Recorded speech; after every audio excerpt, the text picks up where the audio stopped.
Welcome, welcome, welcome, everyone, on this glorious Saturday.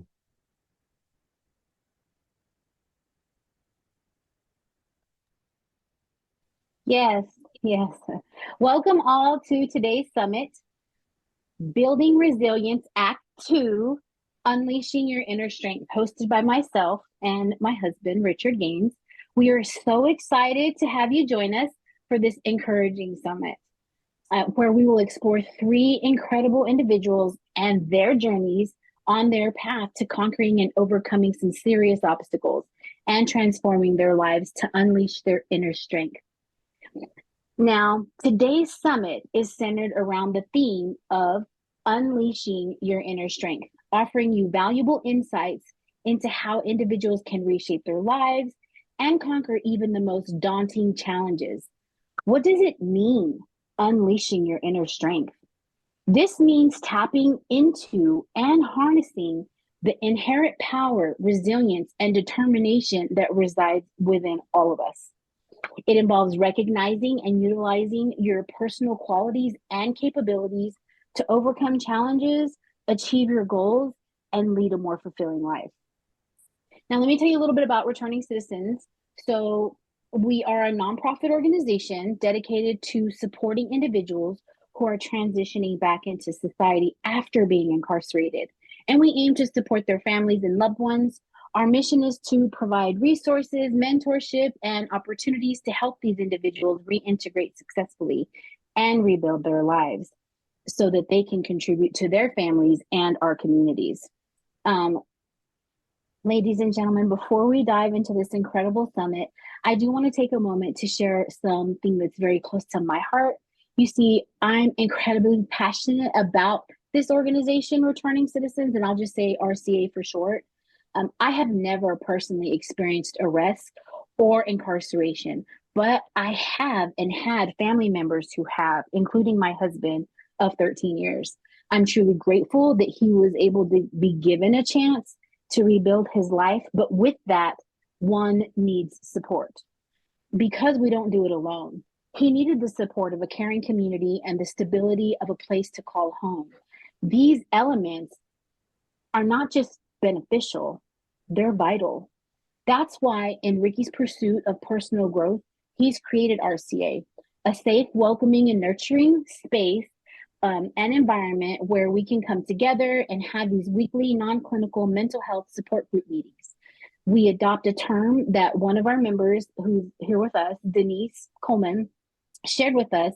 It's nothing about us without us. It's a mental health term, but as a formerly system impacted person, Ricky knew what he needed. So he created it. And I'm so grateful that he did. Because we understand that mental health well-being is fundamental component of one's inner strength. Our support group is a safe space for sharing whatever it is you're going through. Here you'll find like empathy, understanding from fellow individuals.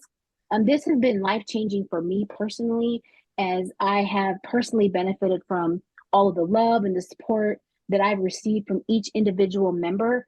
um, you know I can't put a price tag on what that's done for me and us as a couple to be able to have a community where we can share stories. And I know that no matter what it is that I'm going through, whether I'm having a bad day or, I need to see how to overcome some type of obstacle, each individual member is all going to give me a different path or different way to view it and to overcome it, which is just it's just so helpful. I don't know what to say about that. It's like a whole pie. It's not a piece of a pie. It's like a whole pie, a whole pizza. So it's just awesome.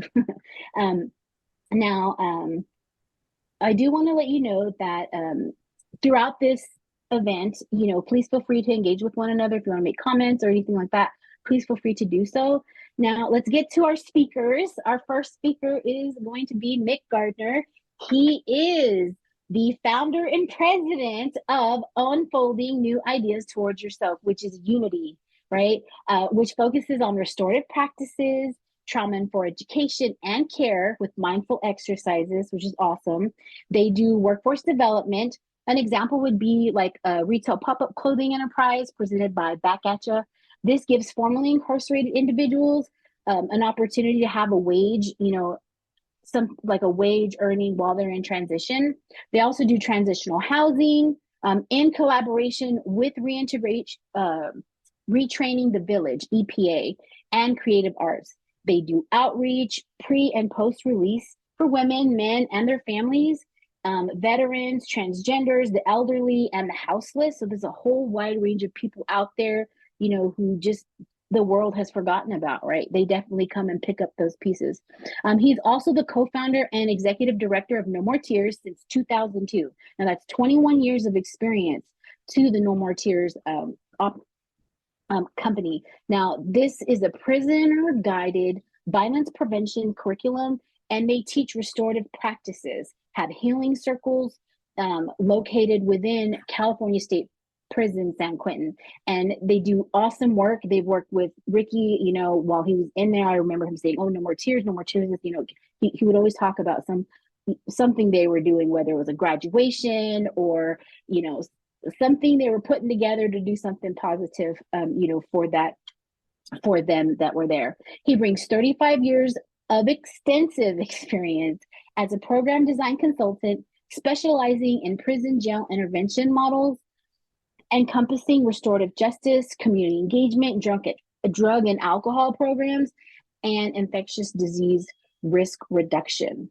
So we personally thank Mick Gardner. He's also one of our fiscal sponsors. He has been vital to our growth, and he's been a great mentor to us. We can't put too many words into what he's done for us, but he's always been there with, positive charge, in our corner. So we appreciate him so much. And, he's just such a positive force in our lives, and we can't thank him enough, right? So without further ado, I'm going to go ahead and introduce our first speaker, which is Mick Gardner.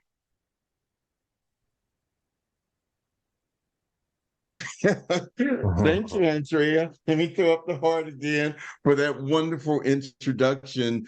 I just want to, first of all, start off by saying it is an honor, a true honor, that Returning Citizens Associated and Ricky and Andrea invited me to be one of the presenters of this panel today.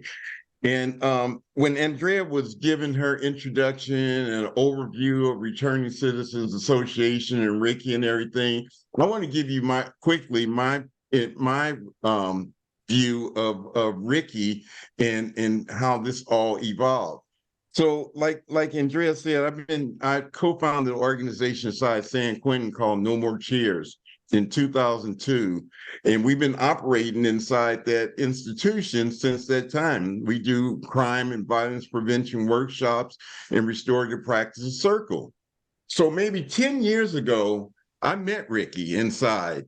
And I used to come in every Saturday for the workshops and everything. And every Saturday when I would come in there, or Tuesdays when I would come in there, first person I see when I walked in was Ricky. And Ricky would be handing me a book that he had just written, or an idea that he's composing, or just everything. And it was just every time that I came in, Ricky was giving me something to walk out of the prison with of his. And I told him at that time, when it was before he even knew that he was getting released, I say, man, when you come home, I got your back. I got you back 100%. I meant that. And the first day when he came home, I said, Ricky, what do you need? He said, I need a laptop. I went to Best Buy and bought a laptop with my own money so he would have a laptop.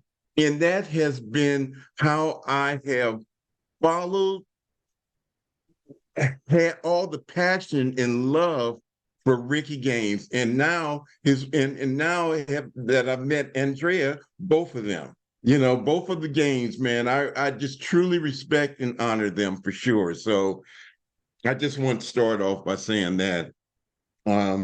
So we're talking about resilience, and when you talk about resilience, you talk about like Andrea said, rebuilding lives. That's one aspect of it, but it's also unleashing your inner strength. And I'm a conference circuit speaker. I travel all around the world doing speaking engagements and presentations and things like that. I just did one in San Francisco 2 weeks ago, and got to do one in Newport Beach next week. And so I kind of like my story, or how I present, it's really not based off of experiences, even though I will use myself as an experience, as you'll soon find out. But I kind of like always want to teach. I want to be able to demonstrate what it is that we're talking about. So what I like to do is just open, what does resilience play in personal growth and development? So my interpretation of that is that resilience is the capacity to withstand and even thrive in the face of difficult circumstances, stress, or traumatic events. Now, okay, that's a lot of words, blah, blah, blah, blah, blah. Once upon a time, before resilience became one of the primary words in the social work era, it was called tenacity or perseverance. You know, people were saying, "Oh, that person has tenacity. This person has perseverance." And then I found out about it. I used to be executive director at an organization in Santa Rosa from 2017 to 2020. Now, many of us Californians that know what occurred in Santa Rosa during that time was the wildfires. And during that time of the wildfires, you know, people lost their homes, man. People lost their homes. They were in emergency shelters. You know, just, oh God, if you walked in, you would just see an air of desolate people, you know, grieving and uncertainty, and not knowing where in the heck they were going to do with their next move. So the organization that I ran in Santa Rosa was called Restorative Resources. And what we did is restorative justice circles inside middle schools and the juvenile facility in Sonoma County. And I told my staff, I said, you know, we should go into one of these emergency shelters and circle up the people in there and begin to allow them to talk about this adversity that they are experiencing. And so we went in there, man. We went in there and we did that, and we went to other community centers and churches, and anywhere there was grief going around, we did these circles. And what happened as a result of it, people began to, you know, we gave them a space to be able to talk about resilience, you know, because that was our theme. That was our theme, resilience. I didn't come up with the word, one of my staff did, but that's how I understood resilience, the ability for a person to express themselves through a traumatic event or a difficult situation. So it was so recognized that the effort that we did in 2017, which was the first year of the wildfire, that we got a recognition from the city, you know, stating that, you know, this was over and beyond the call of duty which you guys did, because we didn't get paid for it. We didn't get paid for it, for sure, but you know, we did it because it was what we did. It was what we did, and we felt that we could provide some help to people that were involved in it. So there's characteristics of resilience, which is on the screen right now. I'm not going to go through all of these, but I would ask you as a viewer to take a look at these things. I'm gonna kind of like go over a few of them, you know, just to give you my interpretation of it. But look, I'm asking you to look through each one of these and see if you can interpret how each one of these characteristics relate to resilience. So emotional regulation. I just gave you an example of a traumatic event. So obviously, when you're dealing with resilience, you first have a particular behavior that you begin with, and it's normally on the downside, is close to depression or adversity or something like that. So that particular behavior needs to be identified and then changed. And so that's how emotional regulation, because that your emotions are totally involved in that process. Problem solving skills, again, I'm going to use that example of the circles that we did up in Sonoma County, man, because that gave a person an opportunity to figure out what their next move was going to be. That's so important. I mean, I wonder, and you can ask yourself, when you have a problem, how do you deal with your problem? How do you address the problem? Do you kind of like a lot of people do? A lot of people take a substance. A lot of people get angry. A lot of people do a lot of negative things. But a common way of doing these things is to begin to create some positive coping skill or strategy to overcome it. Culture and community factors. I mean, I call it like I call it. Some cultures don't believe in this. Some cultures don't believe in this resilience concept. Some cultures don't believe in the art of talking and communication to overcome adversity. So that's why we have the problems that we have in our community right now. That's exactly why we have the problem, because nobody's talking about it. Nobody's willing to sit down at the table and say, we got a problem with poverty. We got a problem with violence. We got a problem with all different types of social situations that's happening in the community, and nobody's talking about it. That's a charge for resilience. Because if we can overcome it, if we can overcome all these social injustices, then that gives us the opportunity to make our lives better, to make our community better, to make our families better, to make you better. All of that goes hand in hand. Also, the sense of purpose and meaning. And I just explained it, but that's what we want to do. Have a sense of how can we change the wrong to make it a right. So those are some of the characteristics. At the end of this, certainly the slides that you're seeing, if you want to get a copy of the slide or have it sent to you or whatever, I would ask that you do that, because these are key things that you want to tell other people. If you gain this information today for yourself, then who are you going to take it to? You got to give it to somebody else.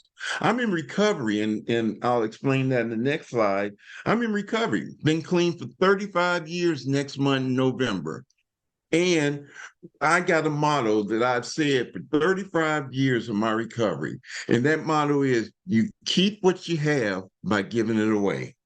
I ain't got to get paid for giving this information to you guys today, because I'm not getting paid for it. But at the same time, I feel that I have knowledge about something that I want to convey to you so that you can gain it, you can give it to somebody else, and begin this process.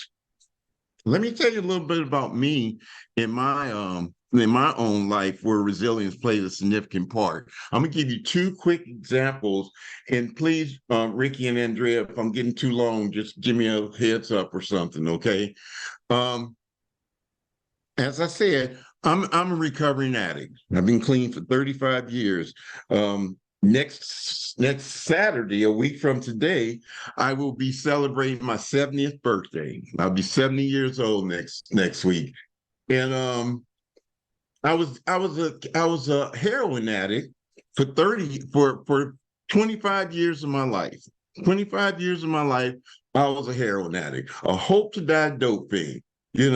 And just a week ago, 2 weeks ago, my brother gave me a surprise birthday party. Well, not a surprise birthday party, but a birthday party that all my family came from St. Louis and everything.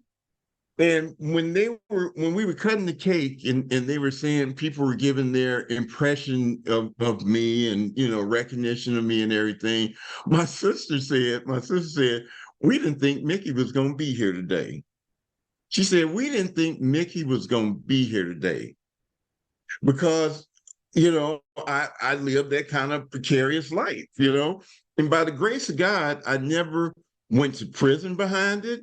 I'm still here walking after 70 years and talking after 70 years, but I did not have that type of that type of change at that particular time in my life. And people, my family was worried about me. Well, in 1988, and let me tell you, resilience don't happen overnight. And so don't walk away from here thinking that, well, I've got this problem and it's going to change tomorrow because I'm resilient. No, it don't happen overnight. It's a changing process. It's an ongoing changing process that you need to deliver in order to make it happen and include other people in the process and talk about it to other people.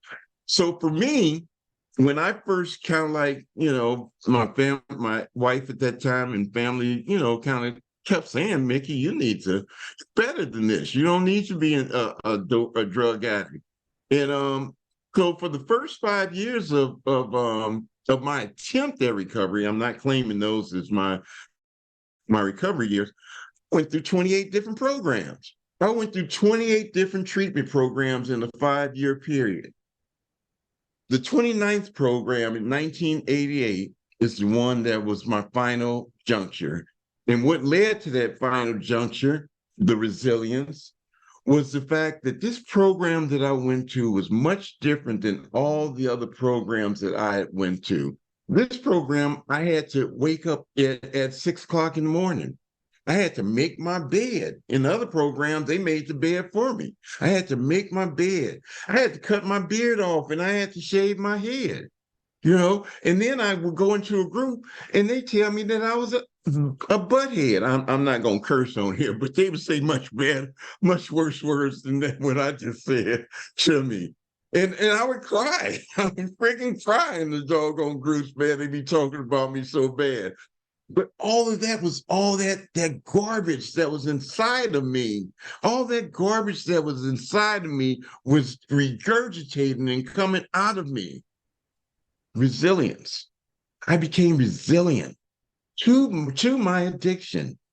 And by the grace of God, I have not looked back after 35 years. And don't get me wrong, I've had encounters in these 35 years. I ain't lived all hunky-dory and everything. I've had encounters, but I have not succumbed to those encounters. And by the grace of God, I'm still clean and sober after 35 years.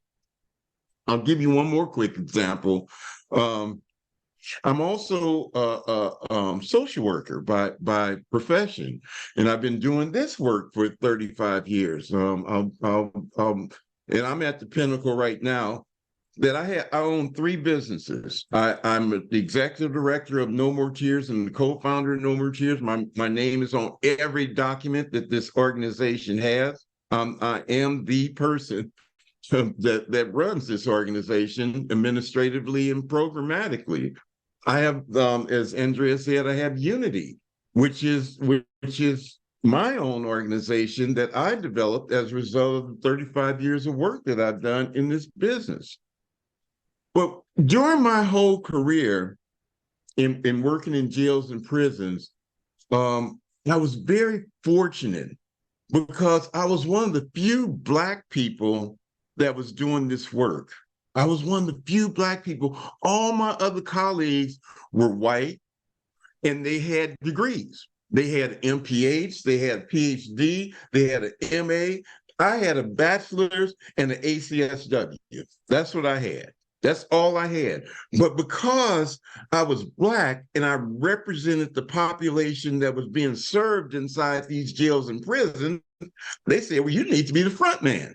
You need to be the front man in all positions. So in 35 years, I've never had a direct service job. I've always had a management job. Now that came with a price tag.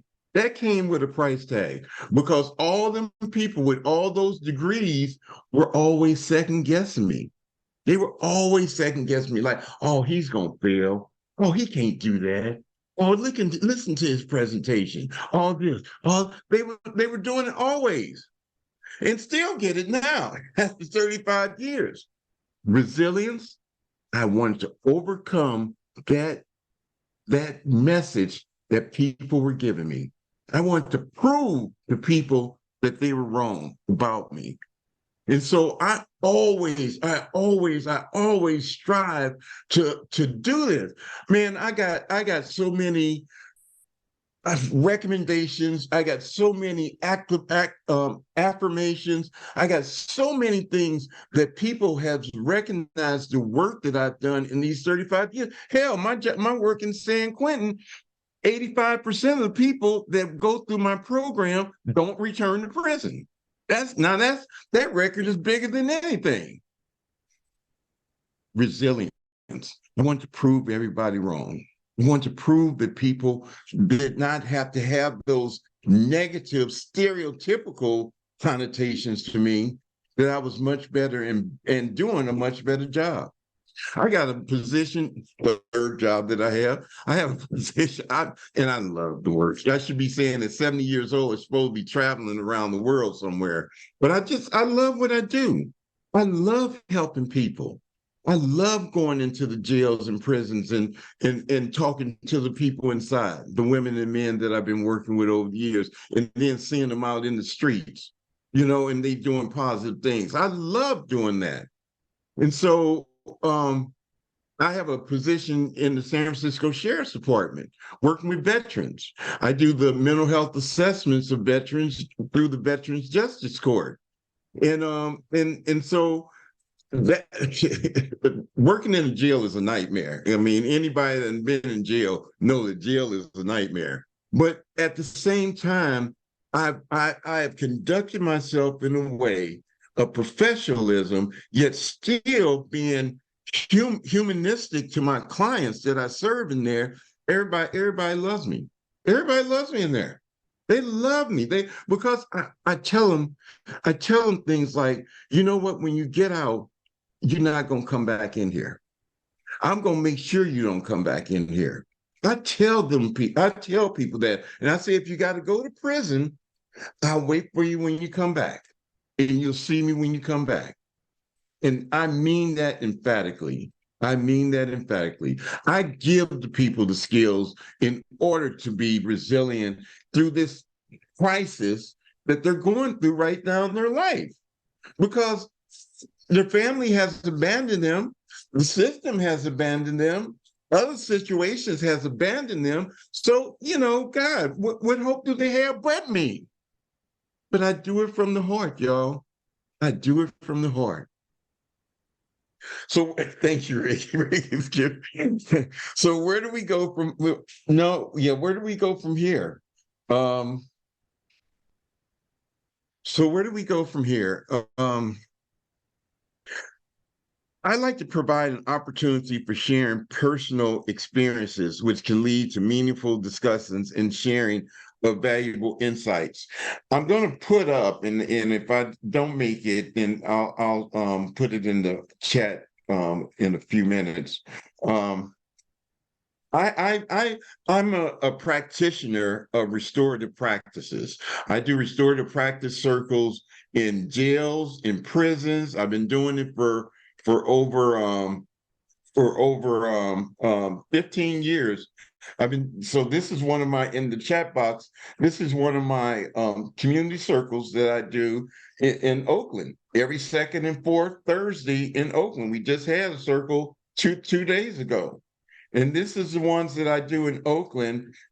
This is comprised of formerly incarcerated individual, community people, social workers, and everybody that has a passion for talking about how to overcome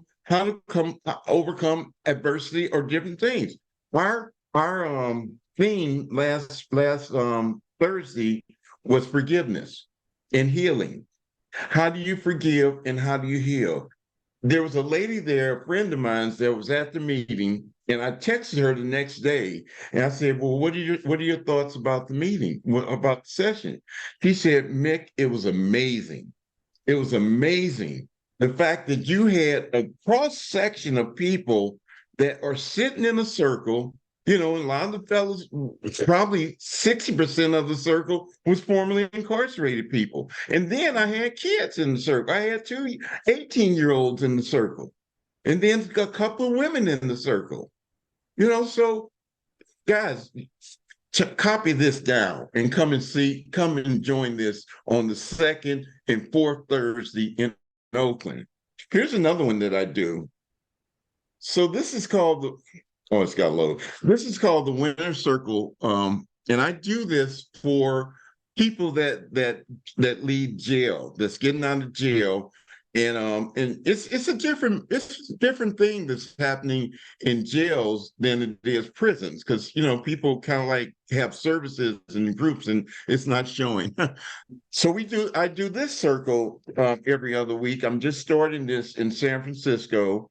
But not only do I do the circles, but I bring guest speakers in. Ricky, you're gonna come very soon, and I bring other folks that have resources, and I bring mentors in, and we train these folks to be mentors themselves. So we help them to overcome what shortcomings they're dealing with in their lives and how they can resolve that situation and live better lives. And again, I say this and I say this with all my heart, but again, giving back, giving it to somebody else. This next generation that we have coming up is chaotic right now. It's chaotic. Nobody wants to talk to them. I had a friend of mine who's formerly incarcerated. He said, man, when I see a group of people on the corner, I jump out the car and I start talking to them. I said, good luck, brother. I said, shit, I'm not going on no corner talking to some strange youth. but some people, that's what you got to do. You got to meet them where they are.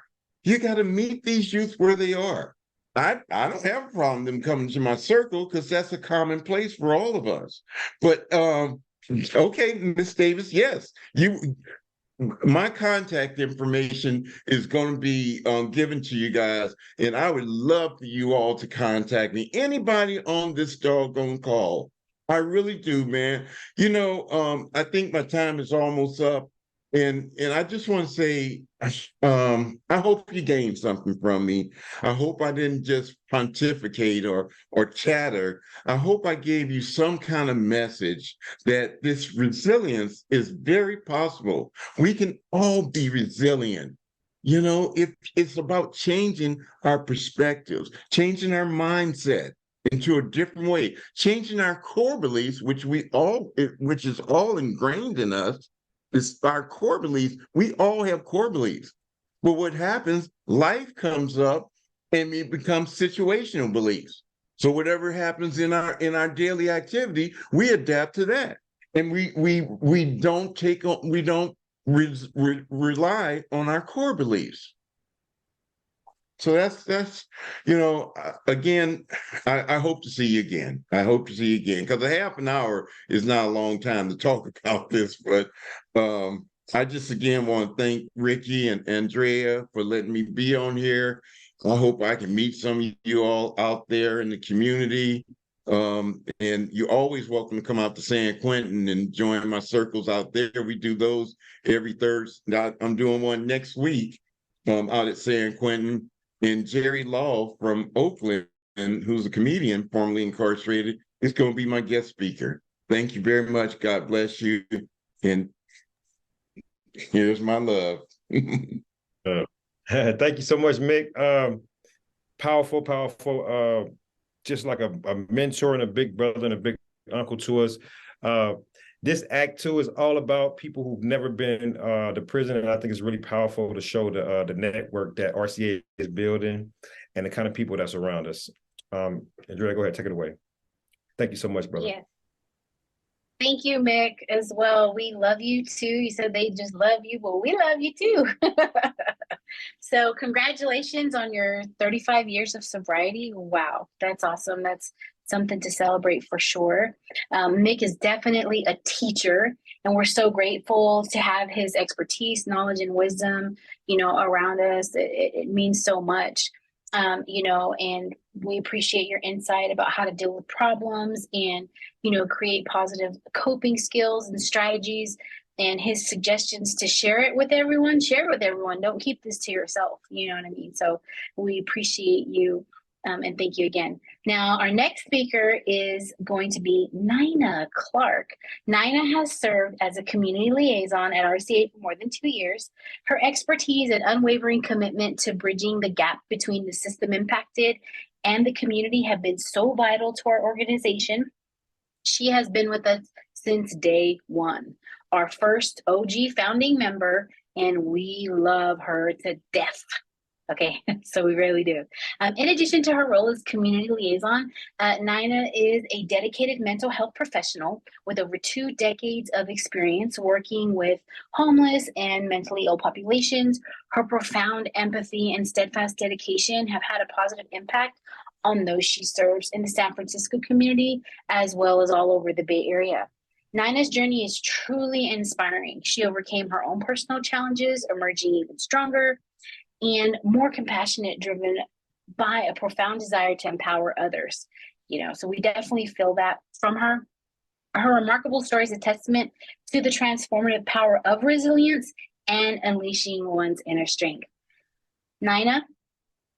Hi, everyone. Thanks for joining. Andrea, thank you for that wonderful introduction. I was like, who is she talking about? But I have done a lot of things, and sometimes we got to give ourselves credit or toot our own horn.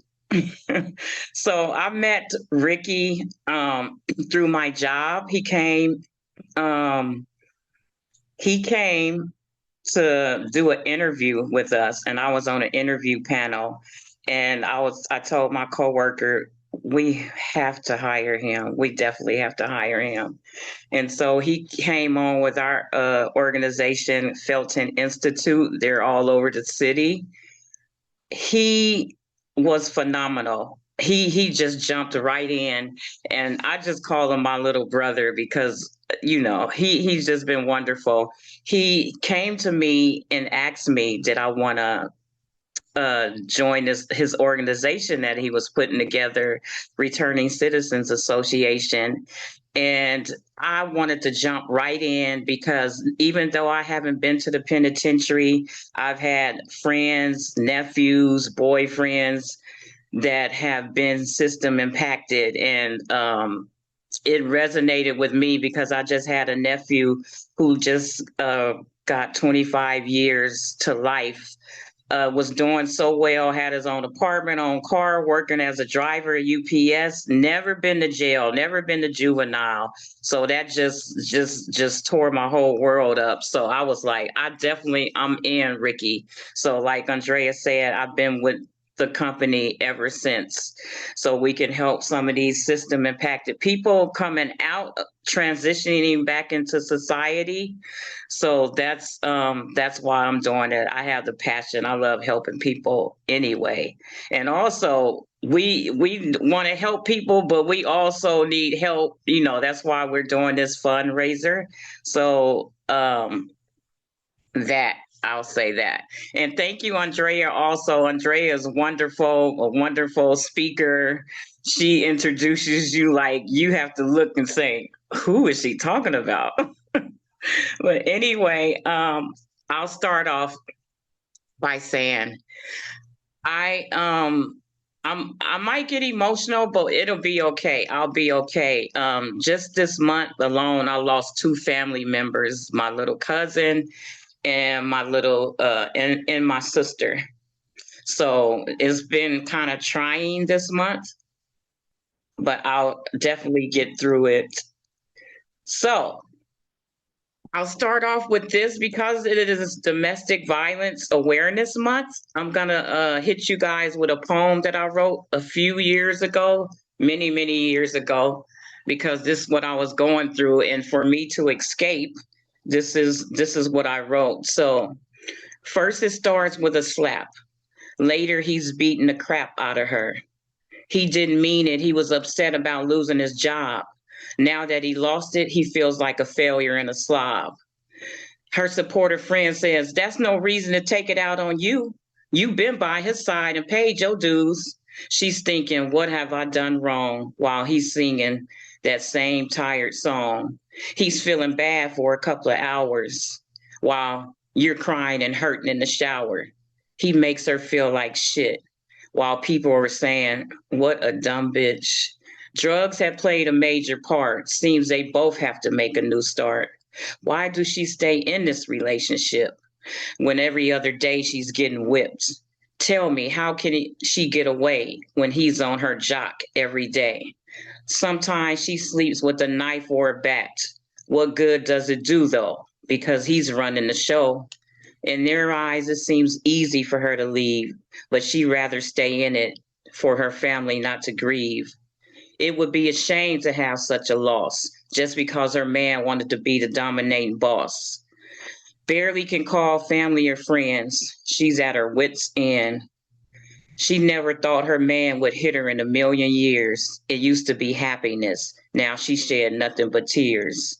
She says to herself, he can change. Each day he's acting more and more deranged. Coming in the house already in a mad rage, treating her like she belongs in a cage. The sad part is she loves him still, even though he beats her in the grill. Today it's broken ribs and a black eye. All she could do is put her head down and cry. One day she may have the courage to leave. Until then, she must put him at peace about everything she does and say, hoping she won't end up in the coroner's office today. One more time in a hospital bed, wishing this time she was dead. Too young to have all this stress.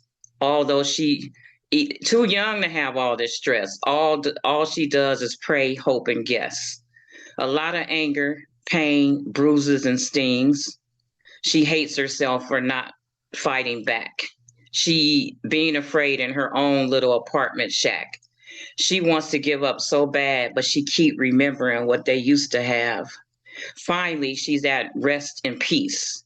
Nothing but silence. Another victim caught up in domestic violence. And of course, and that story is true, but the last part, of course, I'm still here, thank God, because I have resilience. But it's Domestic Violence Awareness Month, and that's what I'm gonna speak on today. This is just like a third of my story. There's a lot more to be revealed later on. I grew up in Oakland. I'm wearing this shirt that says Legends Are Born in Oakland because Oakland gets a bad rap. And I just want to say there's some good people in Oakland, me to be one of them. Oakland is not Oakland, it's the people in Oakland. So I grew up in Oakland in the 70s. Great neighborhood. We grew up around the Laney College area, Lake Merritt. It was wonderful because it was 6 of us in my family, 3 boys, 3 girls. They called us the Black Brady Bunch. And ironically, I have a brother named Greg, and I had a brother named Peter who succumbed to cancer at an early age. So all the kids used to like to come over our house. So we always had kids there. Like I said, wonderful neighborhood, Latinos, Asians. It was so fun. We used to go down to the museum and play with the guppies and just walk around and just kick it in the neighborhood. Wonderful. One day, my mom came home. Well, let me back up. So I started dating at an early age, which I look back on it and it's like it was way too early. I started dating like at 12 years old. I had a boyfriend, and I thought that was cool, but it wasn't, because my mother used to always say boys and books do not match, and she was right. So that went on, but I experienced something that I thought I would never experience at that age. I experienced domestic violence. And I'm like, what is happening here? And that went on for a few years. Never told anybody, never told my brothers, because I was like so embarrassed, thinking it was my fault and maybe he can change is what I was saying. So I went through that, but still was trying to go to school. I was in junior high school, and I I didn't focus. I didn't focus at all because it was like too much going on. Then at the age of 14, back then they had a lot of house parties. It was safe to have house parties back then in Oakland. So they had a lot of house parties. I went to a house party. Afterwards, I say I'm gonna walk home. It'll take me about 15 minutes, cut through Santonio Park, and I'll be home. So I'm walking home, minding my own business, and I feel somebody following me. So I walk faster. They walked faster. They caught up with me. Now, the thing that pisses me off, they caught up with me right in front of my house. He pulled a knife on me and said, if you scream, I'll kill you. And I'm 14 years old. Of course, I'm not going to scream, even though I was right in front of my house. I was scared, so scared. He took me around the corner. He raped me. He left. I laid there because he told me if I get up, he would kill me. When I realized that he was gone finally, I was so in shock. I was so in shock. I went in the house. I went, took a bath, didn't tell my mom anything. And, she was like, where you been? I was like, I went to a party. I didn't tell her anything. I was so embarrassed. I was like, it was my fault. I shouldn't have been at a party. I went through that, stuffing those feelings. By that time, I was in high school. And school was good. I liked school, but all this was going on with me. Domestic violence, being raped and holding it in. And I'm like, what is going on? At that time, I didn't know anything about any red flags, in relationships. Back then, I just found out about those years back. But at that time, at 14 and on up, I didn't know anything about red flags. So I'm telling you guys, look for the red flags, even if it's verbal, even because that's how it starts off, verbally. So definitely look for the red flags. You got to look for the red flags. So my mom came home one day and sat us down and told us, the guy is selling his house.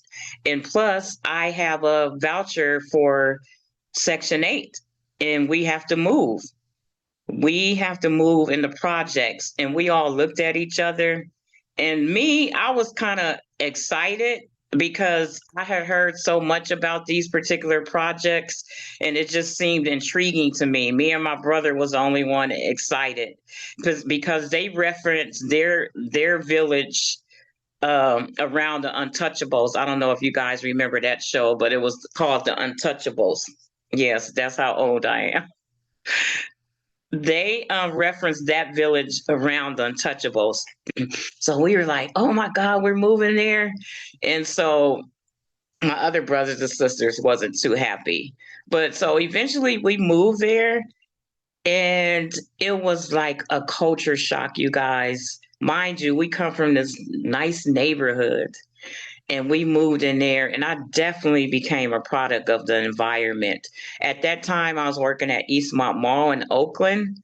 I started dating this guy who he was moonlighting as a security guard, but he was also Oakland police.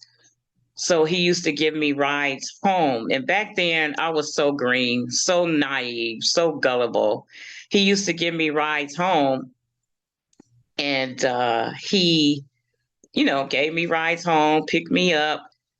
And I'm thinking there's nothing, nothing to it until the guys in the village start coming out to me and asking me, why are you letting that police drop you off? Are you snitching? I was like, no, I would never do that. No. And they was like, well, you can't do that around here. I mean, it was like out of a movie, like a mob movie. So one of the guys told me, so at that time I stopped messing with the cop because I'm like, I don't want no smoke in this place because it's dangerous. That's the home of Felix Mitchell. He had just got arrested. So, but it was still big factors in there that can off youth. I've seen murders. I've seen a lot of things in that village. Um, so at that time, I started dating this other guy that was hooked up with, one of the big bosses. And he told me, he said, so and so wanna, I won't say his name, but he was like, so and so wanna holler at you. He think you telling on everybody, blah blah. I said, no, no. I was so scared, you guys. So I came up there, he talked to me. I'm like, I would never do that. I don't even know anybody in here to be snitching on them. I would never do that. So I didn't feel like that I convinced them. So what I did was, if you can't beat them, join them. I started selling dope and doing all kind of other things. And that's another story also, but that's what happened. So I went through that, and this guy that I was dating at the time, he ended up hitting on me, and I'm like, what is going on? But I realized, you guys, I didn't grow up with my father, and I think I was looking for love in all the wrong places. That's what happened. I was looking for love in all the wrong places, and I had a pattern, and I guess I had got used to that pattern, thinking somebody can father me or whatever. No, that is not how it works. So eventually that relationship ended, and I started dating this other guy. I married him. I fell in love with him. I married him. I'm like, this is like love at first sight. I hear people talking about it. I would have followed him to the moon and back. So we got married in 7 months. That's how much I was in love with him.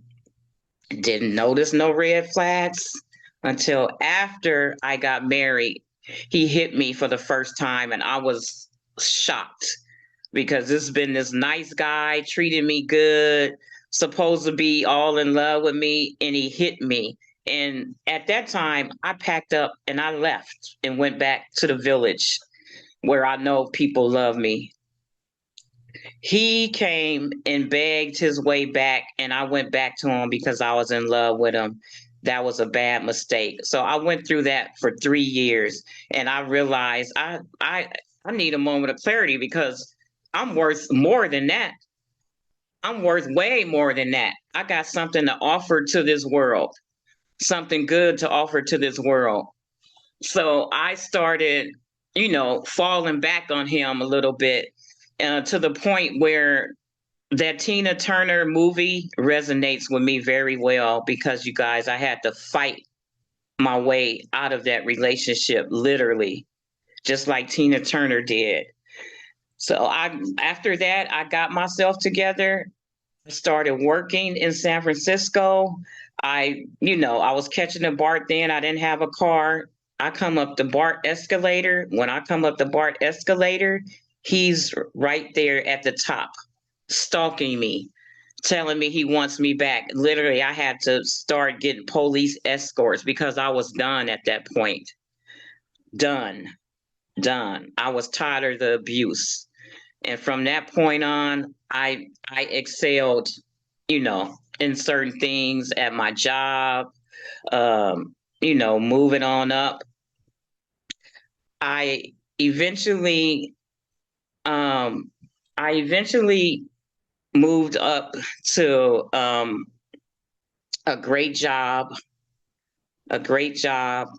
that I loved so much. In between those times, I got fired from a lot of jobs. I did, because I was going through obstacles. So this job, in November, it'll be 9 years that I have been on this job, Felton Institute, and I love it. I love it. I love it. And so where I'm at today is I have a job, but you guys, I want to be like Mick. I want to follow in the footsteps of Mick, because like he said, he's a social worker, and that's the path that I'm on. I'm a case manager now at Felton Institute. I help people with housing, and I love that so much. I work with the homeless and the mental health population. Love it, love it. But they promoted me to the housing part of the program that we started. And it just feels so good and rewarding to get people housed. I love that part of the job. So I engage with a lot of people, a lot of people.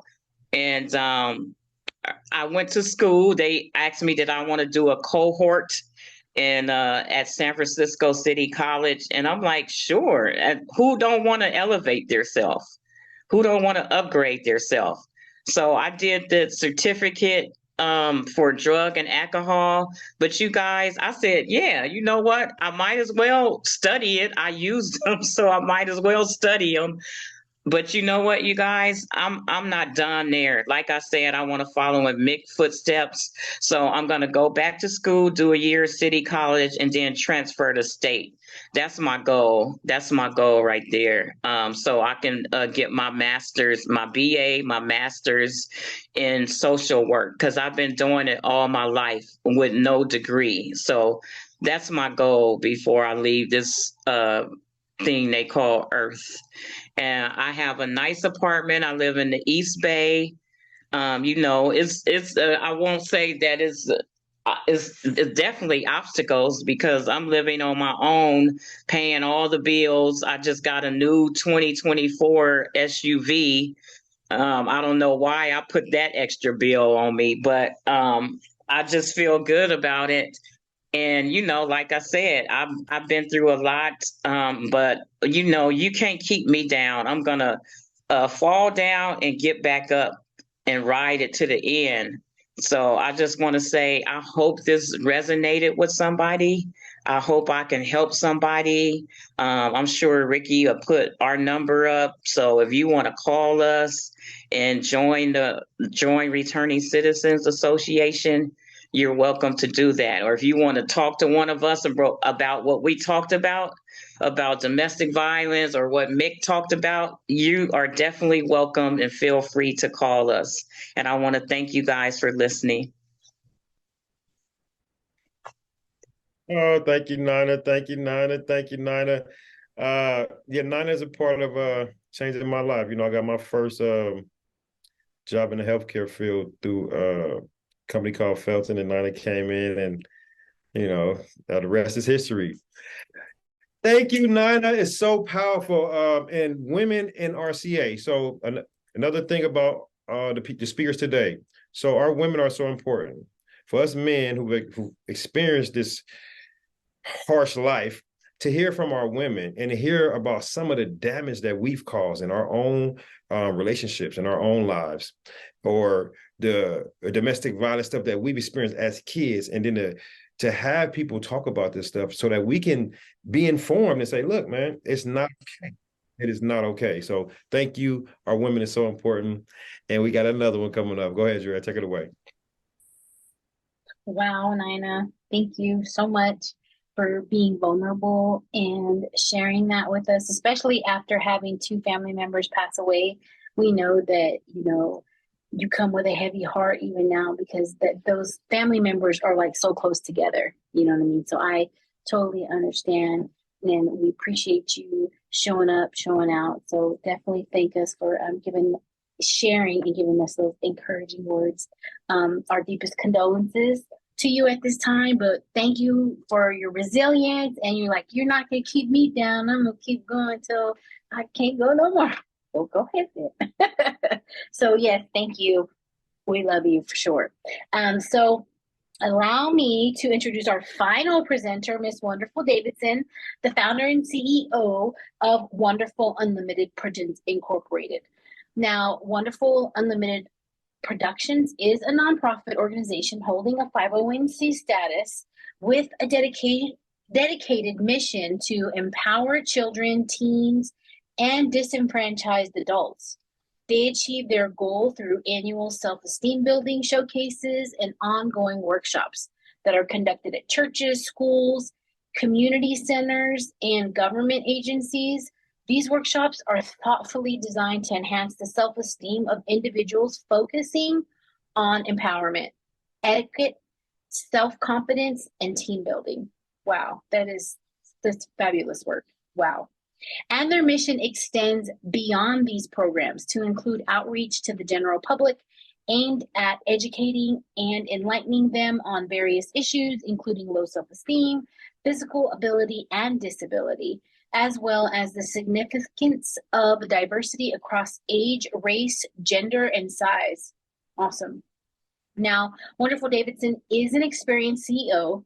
She brings a wealth of knowledge in nonprofit organizations, event planning, customer service, entrepreneurship, and strategic planning. She holds an associate's degree in fine arts from Sacramento City College and a bachelor's degree in communication from California State University, Sacramento. Wow, great achievements, great accomplishments. We know that takes hard work. Like, I'm currently in school, and yeah, great to you, Miss Wonderful. So without further ado, I present Miss Wonderful Davidson. Thank you so much. I am so delighted to be here on this evening to be with Returning Citizens Association. When I was given this topic, unleashing your inner strength, I thought about it for a second, and I said that comes through being informed. That's very important. I must say at this time, I've never been in prison. However, I've had family members that have been incarcerated. But I know what it's like to be in a mental prison for a crime that I have not even committed. And how did it start? It started the very day, first grade. I was sitting in class. I saw my mother peep through the classroom door, and the teacher walked over to her, and they spoke for a few minutes. So I was anxious to get home. And when I got home, my mother says, "I got to talk to you, Wonderful." And I said, "Okay, Mother." She says, "Wonderful, you're going to be transferred to another school." And I said, "Why?" She said, "Well, the teacher said that you need to be with another group of children." And I didn't want to leave Highland Elementary School. I had developed a bond with my friends. So I remember the day the yellow bus pulled up at our door. I dreaded walking out that door, but I did. I got on the bus, and when the bus transported us to the school, McKinley Elementary School, it looked like a dungeon. The atmosphere was not warm. It was not welcoming at all. And I dreaded getting off that bus. So eventually I got to the door of the classroom. When I opened the door of the classroom, my friends, I got the shock of my life. It looked like a human zoo. I said, wow. So I stayed in that classroom for probably a couple of years. And eventually I blended in. And I began to act silly. I call it acting like a little black monkey. I had assimilated. I was told that I was retarded, so I believed it. And I stayed depressed. I was hurt. I just didn't know what to think. Now, my mother would take us to church 5 or 6 times a week because of those revivals. We were in revivals constantly. Sunday, we were in service probably about 3 times a day. But eventually, around the age of 14 years old, I was sitting there in church, and I had been listening all these years to these preachers talking about God is a miracle working God. He can do anything for you. All you got to do is ask him. You got to believe him. So I said, okay, I'm going to try this. So I asked the Lord to come into my life, and I accepted him.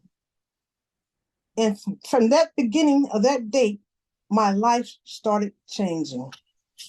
I began to pray and seek God. I began to apply the biblical principles to what I was being taught from the Bible. I learned what it meant to hold your peace and let the Lord fight your battle. I learned what it meant to just call on him and to trust him and to lean on him and carry all your burdens to him. And I took on a scripture from the Bible. My favorite scripture of all scriptures in the Bible is Matthew 7:7. That's asking God for what you want and seeking him, and then you shall receive. I'm just paraphrasing it right now. So I got to thinking, I says, ask, then seek, and then you receive. And I began to just brainstorm. And did you know what happened? I asked God to touch my mind. And eventually things started happening to me. In church, I would look at the piano, and I decided that I would take action. I went to that piano and I sat down on the stool, and I put my fingers on the black and white keyboards, and all of a sudden I could hear the voice of the Lord telling me what to do. And as he began to coordinate my fingers, the melodies came, and I learned how to create songs to go with my melody. And then eventually I would look over at the drum set. I said, I want to learn how to play the drums. And I said, let me go over here and pick up these drumsticks. And I started just doing this until eventually I got good at it. So every time church service came around, I was at the drum set playing those drums. God would just use me. And the more I would play those drums and be on that piano, he was creating more into my mind, giving more ideas and how to put concepts together and be strategic in my learning skills. And oh, it was just awesome. It was just the beginning of just a new beginning. My mind was just opening up to all the creativity out in the world. When I would look at the birds and look at the flowers, I saw something brand new. I said, oh my goodness. And then another thing, I began to observe the different ladies in the church and how they would carry themselves and present themselves and how refined they were and how polished they were and how they spoke articulate. There's one particular lady that really stuck out to me, and that was Mrs. Addie Miller. She became the first lady. Oh, she walked with dignity. She had class. And when she spoke so popular. And I began to emulate her. And eventually I was asked to go on the radio and represent the church when we would be having our radio sessions at church. And then another person that I loved so much was Coretta Scott King. I picked her out too, because she was such a grand lady. The way she represented herself and her family and how she stood strong and she had courage, she had power. And I wanted that too. So I started emulating all the positive things around me. And I learned how to have thick skin, because that's what you need when you're out here in this world. And I said, let me Google this word for you all and find out what does it mean to have thick skin. And it means to, not be able to get upset and how to just stand firm, just not to get emotional behind things. And that's what I learned. So all my life, I've been applying that, not to go forth and be so confrontational. Because see, I know that God's got my back. And that's what you got to know. You got to know that God's got your back. If you're living right and you're doing right and you're applying the principles, God's got your back. He's going to always come through for your rescue. Now, as I begin to continue to meditate and read my Bible, I began to ask God to just do more for me. So you know what happened? I was sitting in class, and Mrs. Donahue, she walked over to me and she says, wonderful, we're going to mainstream you. Now, I'm in the 7th grade. We're going to mainstream you into one regular class. Now, if you mess up, we're going to put you back in special training. And I said, oh, no, I'm not going to mess up. Because, see, I knew back in my mind that God was doing something for me because he was answering my prayer. So that semester, I made a B grade. Then the following year, they said, we're going to let you go into another regular class. I made an A. And then the next year, I was making straight A's. And that was in 9th grade. I received a medallion for being one of the best outstanding students. And then God was still working miracles in my life. Oh, my faith had increased. See, when you being resilient, you got to have faith. You got to walk in it. You got to have confidence. You got to believe without a shadow of a doubt. So in ninth grade, I was transferred over to Vallejo High School. In Vallejo High School in 7th grade, I got active, and I became a representative for my class in student government. I began to do debates. I got active in the community. I joined PTA. I became one of their community leaders.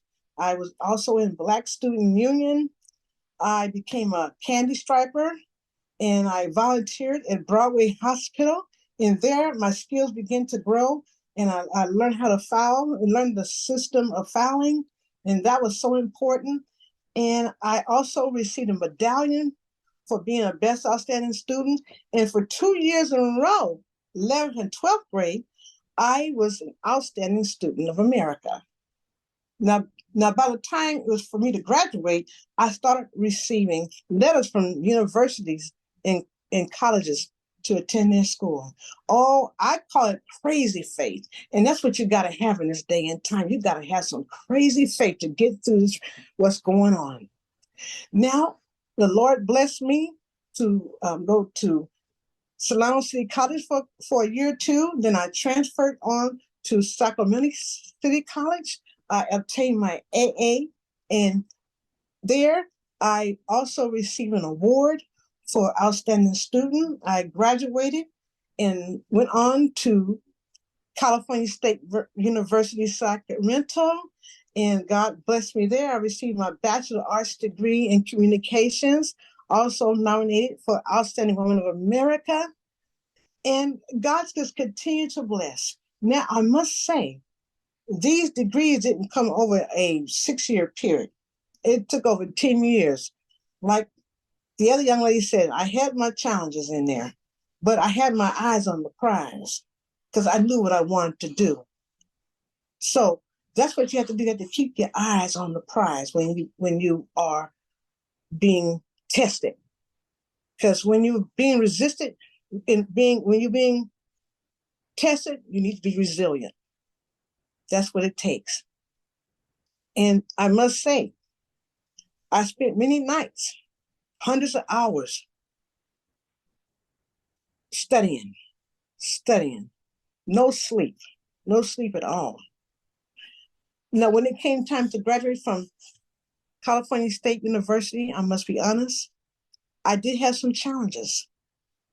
I had to take the writing proficiency test, and I had to take the math test. I had to take it more than one time, but I was determined. I went and got some assistance. Sometimes you got to ask. So I got me a tutor, and I was tutored on how to take the test and how to prepare for it. And that's what you have to do. Sometimes you got to ask for help, you got to seek for it. You don't get anything if you don't seek for it. And God he was just working things out miraculously. Now, after I finished school, the Lord He blessed me to work for Napa State Hospital. I also was a youth organizer. I've worked for the state of California, and I retired there. But I want to share something with you.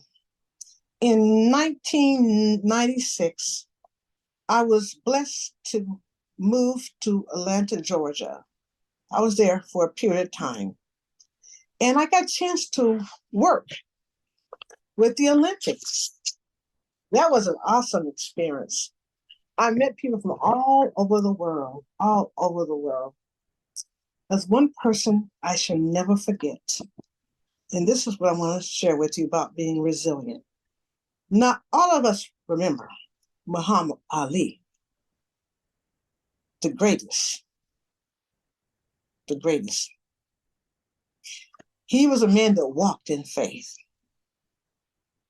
He believed in himself. He had confidence.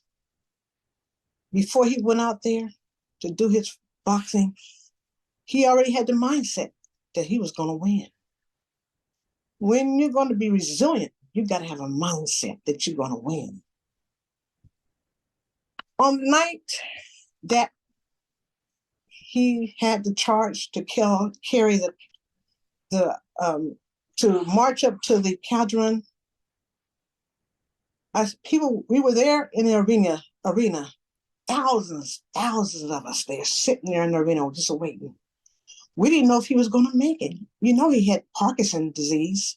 You know, he's shaking and he's carrying that torch, but he had his eyes on the prize. He has eyes on the prize, and that's what you got to have. He was shaking. See, when you try to get somewhere, you're going to shake. Can you imagine? In his mind with the Parkinson's disease, he's shaking, but he looked up there. He said, I got to get there. And that's what you got to do. You got to say, I got to get there no matter what's going on in my life.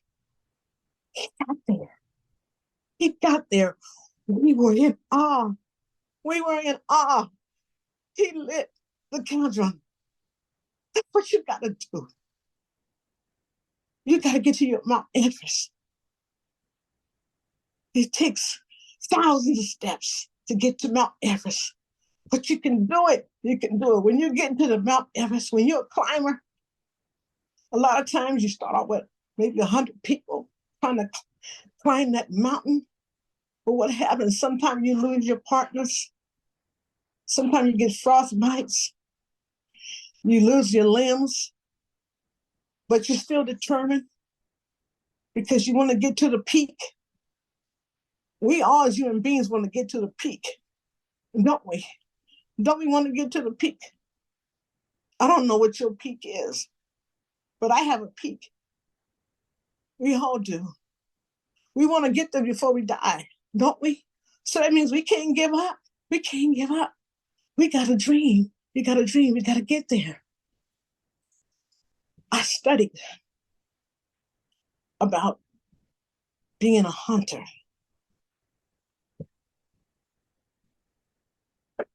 In order for you to reach your goals in life, out here, we're facing some crisis out here. We're living in some evil days, and you're having many challenges. But when you want to reach your peak, you can't let death stop you. You can't let sickness stop you. You can't let aches and pains stop you.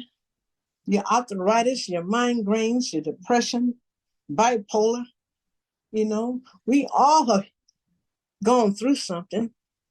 We all have hit rock bottom. Many of us have, but we were able to get up.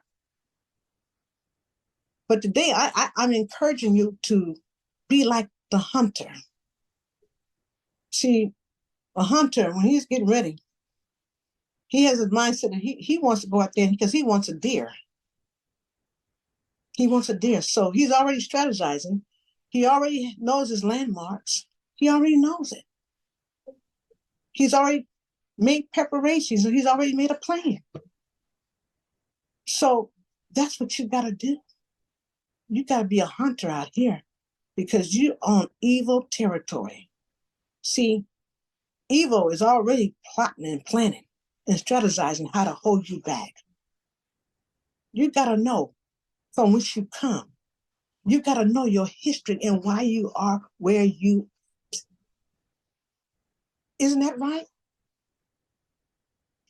You got to know from which you come and why you're suffering. Why is your plight like this in this day and hour? We're going through something right now. We call it spiritual warfare. So evilness has heightened itself. Everybody's on alert. Everybody's in a panic state. From the poorest to the richest. We're all disturbed in some form. So you can't let what's happening out here in this world just distract you from your goal. Your goal is to get to the peak. That's what I'm telling you today, my friends. People out there, you got to learn how to deduct You got to know how to take away, and you got to know what to bring. You got to know how to prepare yourself for what's coming forth this day, this hour.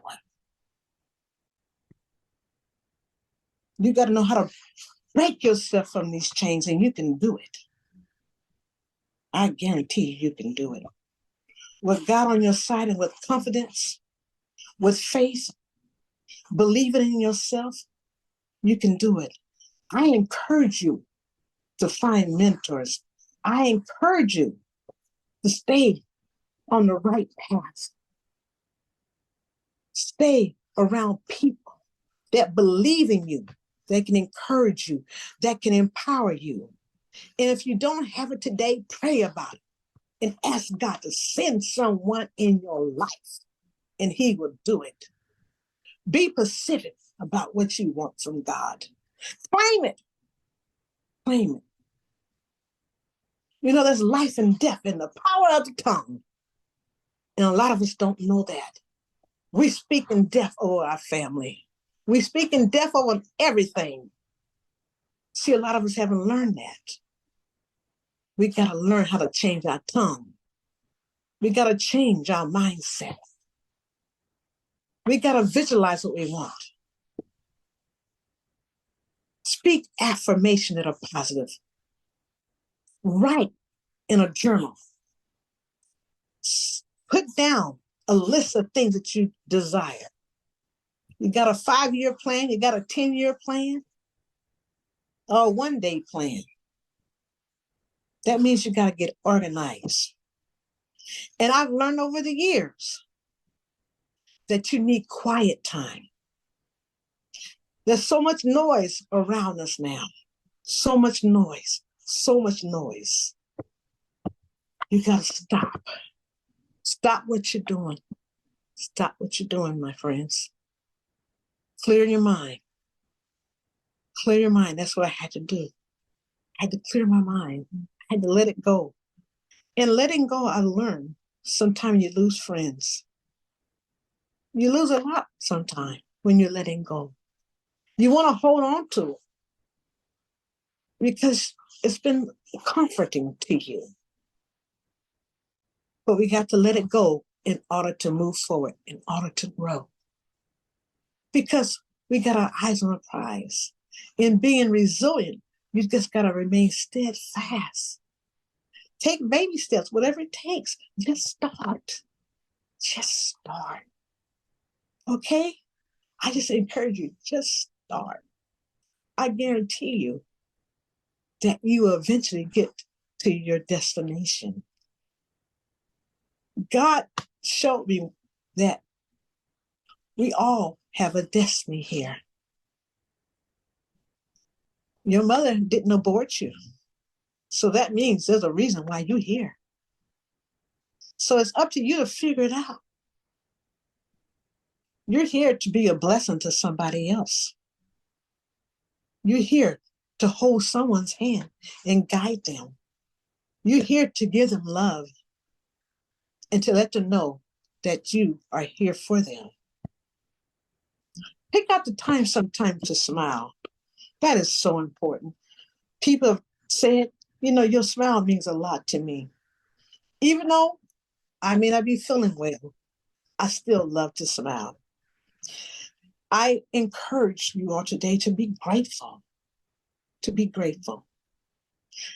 The more you praise God, the more you're thankful, the more blessings come down. See, we hold up our blessings because we're not appreciative. I just want to say to everyone out there, I hope that I have been a blessing to you all. This is my testimony. God bless you and thank you. Thank you. Thank you, Miss Wonderful Davidson, y'all. Look at that power right here.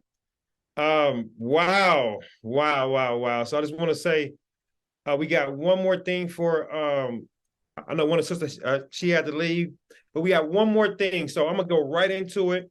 Y'all give us a couple more minutes and then we'll let y'all go ahead and take care of your business. So I just want to thank all of our speakers. Right now, we're going to go into what we call these breakout rooms. Okay, so here's the prompt right here. So I'll read it to you. The prompt is pretty simple, but it's more so about you guys get into that room and like talking to somebody that you don't know. You know, the breakout room, what aspects of these stories resonate with you and why? We got Mick, we got Nina, and we got Miss Wonderful. And what specific strategies or practices have you personally found most effective in building resilience and tapping into your inner strength during challenging times? Anyways, I think y'all did great on what you were saying. Wonderful. I love all the tips and tidbits that you shared with us about having crazy faith and gotta have a mindset that you gotta win and climbing up the mountain, all kind of stuff. So I liked it. Thank you. I did cry twice. Just saying. Oh, what was it? Be like the hunter. That was good too. Be like the hunter. I was like, give it to us then. Come on then.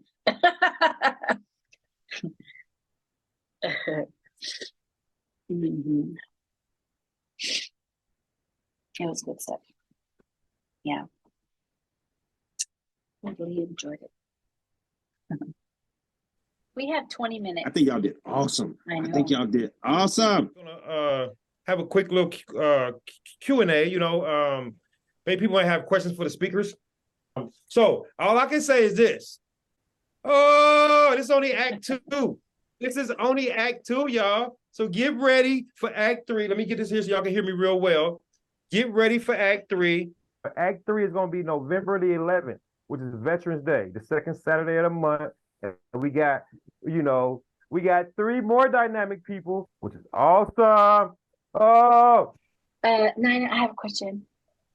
When you were in your abusive situation and, us as women, we tend to be blind when it comes to men, right? And our young people, even adults, it just, they say love is blind. So my question to you is, in that relationship that you had and that you were in for a while, was there something specific that I know enough was enough, but was it just enough was enough, or what was there something specific that got you to make a move, to make the change? Like, was there something that, us as women, like, we can maybe look for, you can give advice to about that? thank you, Joy. Good question. Yeah, now to tell a young lady something. Tell them about them red flags you was talking about, or anything you got to say. You know what it was? Because sometimes I'm so vain. I was like, a black eye on my face? Oh no. Because, people, when you see somebody, that's their first impression. So I couldn't have a black eye. So that really took me for a loop. And I was like, I wanted to leave him so bad that at the time, I think I had a warrant. So I went to the police station and said, I think I have a warrant. Can you arrest me? That's how bad I wanted to get away from my husband. That's how bad it was. So I definitely had to have a moment of clarity. Hello, sir. Hey. So my name is Dwayne Smith. I live in Pittsburgh. I did have a question for the speakers, and that is, how do we reach our youth in whether they're looking at the drug scene, or whether they're looking at going too far with guys, because these girls now, they're fast, right? And it seems like, how do you reach them in today's world? Because I know some of you guys may be going out. I know Mick said he's in the prisons, but how do you reach them from making those choices? How do you help them make those choices and get them early? That's a great question. And that goes to our speaker, but I'll tell you how RCA plan to do it. Like, RCA thing is, we are not just one person. Like, a lot of people think it's just me, but it's not just me. It's a group of people. Like, our logo is a group of people sitting around a round table. And I have a audience. right? I have an audience, like a young people. I have a young people audience. But as well as my other members. So what happens is we collectively tackle this thing. And like I say, like this is a good example because you see three people speaking right here. And if we're sitting in front of young people, if I was on a panel, and some of my other younger members on the panel, these hip people that you call, if we was on a panel and we talking our story, we can reach these young people in a way that only we can, right? Yeah. So having this silver bullet solution, I don't think that's the way that we doing it. Like the way that we doing is that we going at this thing in a progression way. So we're like our life speaking about it, our life story saying it, what we've been through, and then now how we living and what we're talking about, and the people that we're surrounding ourselves with. So I said that's how we plan to do it. Just to keep on loving on them, keep on supporting them, keep on giving them different options. So yeah, you know the hip hop dude or the street dude. Well, now you know this dude, and this is it brings some balance to it. But let me see if somebody else got something to say. Y'all can unmute yourself. Go ahead. Yeah, I got something to say about that. The way I've been lately, I got 13 grandchildren. So being that I have grandchildren of all ages, it allows me to be able to get different insight on different levels with the kids.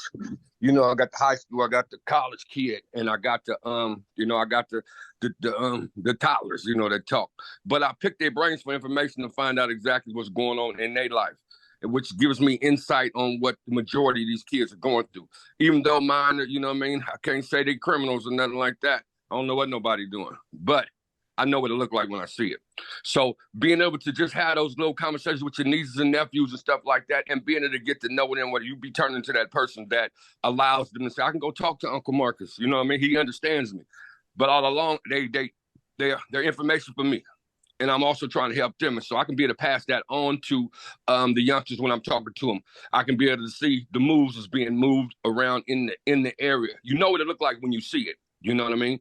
And that's the key to us being that we didn't travel so many different paths that gives us the insight into them, and they don't even know it. Well, they'd be like, oh, he understand what I'm talking about. It's, yeah, we're picking these little kids' brains in order for us to be able to get you ain't gonna get that silver bullet. You're gonna get something to be able to lay on the table, So that's the thing for me. And just being able to listen to the sister speak and Mick do what he do, it just gives you how well-rounded we are. We are so well-rounded. Everybody got a story to tell, and they're all different. But the commonality is that we trying to progress. The commonality is progress for us. You know what I mean? And growth and healing in each other, because life just continues to put his foot on your neck. That's just what it is. You know what I mean? This is our era. We go and understand. We had these conversations, these hard ones, and then we leave it right on the table, and we start off with a new day and continue to do what we do. You know what I mean? So that's my take when it comes to these kids. And it's like you're not gonna be able to reach them all. They moving at a fast pace. You know what I mean? Yeah. They moving at a fast pace, way faster than we can ever imagine. You know what I mean? So it's like, but we got to stay in the fight. The thing is, we got to stay in the fight. It ain't. It's easy to give up. You know what I mean? We ain't doing that. That's where I'm at with it. Brother Marcus, I agree with you wholeheartedly, man. I think that all of us have lived experiences. All of us have lived experiences, and certainly it was conveyed in the two sisters, Nina and Miss Wonderful, presentations, just their experiences, where they were at once upon a time and where they are now. That's information. That's information that you can convey to somebody else. But I'm going to speak in a biased way right now. I truly believe that my guys my women and guys that have been that were incarcerated and now formerly incarcerated, I really believe that they are the stalwarts of our community and the guiding light for change in our community. The reason why I say that is because what they have endured during that incarcerated period, and then to come out and take on a whole new lifestyle and readapt themselves. Some of them have been inside. I got a guy that's 75 years old, been inside for 35 years. He'd been out for 2 months. He just learned how to text a week ago, and another guy was in for 20 years, and he thinks the transitional house food is the best food in the planet.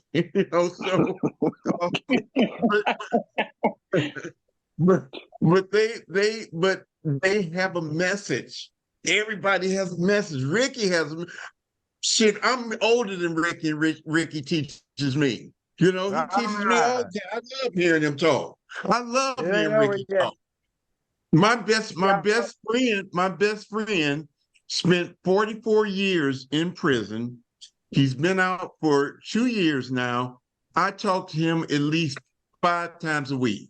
5 times a week, I talk to him 5 times a week, man, because he is just, I mean, you would think that he's a Muslim, but at the same time, he still is emphatically praying 5 times a day, going to Juma, doing all the things necessary to still guide his life the same way that he did when he was inside, man. If you can't trust that, something wrong.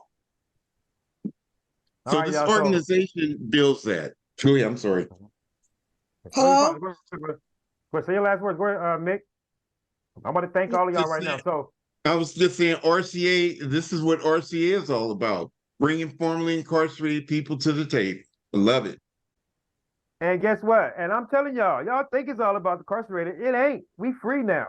We free now. So now we got to talk to you and you and you and you. We got a mentorship program 5 days a week. People call us from prison, and we doing this mentorship with them. We not forgetting about our people, but we free. And there's free people problems. I said I want to trade my prison problems for free people problems. And I got them. I really do got them. But I'm okay with them. I'm okay with them. And I also want to get to these youngsters. That's where we going, y'all. I want y'all to understand, like, we're taking our message and our knowledge and our insights, and we're going to try to save some people's lives. We'll try to put them on a track to not the school to prison pipeline, but the school to entrepreneurship pipeline, the school to vocational pipeline. You know, everybody know about the school to college pipeline, but we talk about doing something different. And last thing I'm going to say is thank you to my sponsors, to all of our sponsors. Shout out to 100 Black Men. Thank you so much. Shout out to Pittsburgh Youth Development Center Incorporated. My God, we thank you so much. We love these 2 people. All these people names I'm saying, we love these people. We literally love these people. These people love us and they pour into us. Man, it make me emotional. And thank you for the people who donated. You know, right now we just seen some little things hit our account, and we're so grateful. Like I say, like we are a self-funded organization. We don't got all these people going on. It's a grassroots thing. Like, and that's the beauty about who we are. We get to help our people the way we want to help them. We get to put Mick and Wonderful and Nina on the stage. We don't need your credentials. We know who you are to us. We see your life. You know what I'm saying? So this is different. This is different, y'all. And we just getting started. And our third sponsor was Boss, Building Opportunities for Self-Sufficiency out of Oakland, California. We're really grateful to you guys. And Unity, Mick, you know, Mick is our fiscal agent, but he also our sponsor, you know, and he also our big brother, he also our mentor. And it's good when you a student, and you also could be a teacher. You hear he say, he learned from me. I didn't know, but I'm a student, so I'm a sponge. I'm soaking it up. And our last one is Capital Gains. So we have this Capital Gains LLC. We have a publishing company, and most times that's who do a lot of our Returning Citizen Association sponsorship. We take money from our pocket and put it over here on this side. So we're grateful, and I just want to say this is only Act 2, y'all. Act 2. So if y'all like the Act 2, it ain't over yet. Y'all have a great day. Thank you for sharing your time with. I'm happy for y'all. Oh, I was just going to tell Dwayne and the youth is I would say make yourself available, like letting those individuals know that you're available, because time is a commodity, and a lot of times adults don't have time for kids. They blow them off, you know what I mean? And I know that if you reach a child is to let them know you're available, let them know there's another path, especially if there's a different path in time, eye contact, availability. That's all I was going to say about that with younger ones. Okay, appreciate it. But in the meantime, get your networks out for Act 3. We got who coming up here? Marcus Sanders up in the spotlighting right quick. There's one of them right here. Oh, Act 3. There go one of them. Where the other one at? Denise, where you at? You ain't got to put your camera on since I can't see you. But Denise Coleman is going to be a part of Act 3. And the last one right here, the RCA person, Jesse Pitts. Yes, yes, yes. So this is our act 3 right here. We got Marcus, we got Denise, and we got Jesse, and we're gonna add in Chantel, who's a licensed therapist, who's gonna like talk to you about how like we focus on mental health. We focus on mental health, but we are non-clinical mental health support group because we want to talk to people that's not gonna feel like that. You can talk to us. We don't want you to feel like this stuff gonna be held against you. Safe space, family. Thank you, thank you, thank you. What we say? We reclaiming our lives and reclaiming our stories. Reclaiming our lives, reclaiming our stories. Thank you guys for joining us for this 2-hour event. We're very appreciative. Have a great day. Hope to see you next month, November the 11th, 2 o'clock. All right, thank you. All right. Bye-bye. All right, brother, you're welcome. All right, peace. Peace, brother. All right.